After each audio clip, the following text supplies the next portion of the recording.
Welcome to Luca and Miguel. Enjoy the video. You begin by saving work and closing programs so files aren't lost.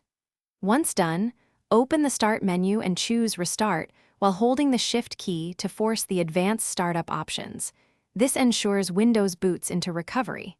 If the Start menu is unresponsive, press Ctrl plus Alt plus Delete to access the power icon, or press and hold the power button to force a shutdown and retry. This prepares the system to present the boot options you need to reach safe mode. Once the recovery environment appears, select Troubleshoot, then Advanced Options. This path accesses the startup settings that control boot behavior. After you pick Startup Settings, click Restart. The machine will reboot to a menu listing safe mode choices. Make sure to choose the right variant.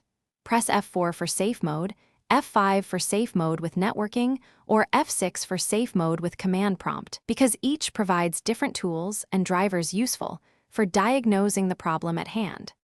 Your PC will boot into safe mode with basic drivers and a simplified desktop.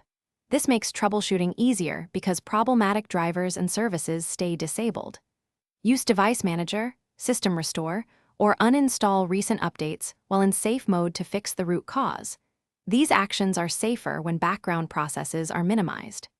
If the system fails to enter safe mode, power cycle the machine and repeat the advanced startup sequence, since timing or a stuck process often prevents the recovery menu from appearing the first time.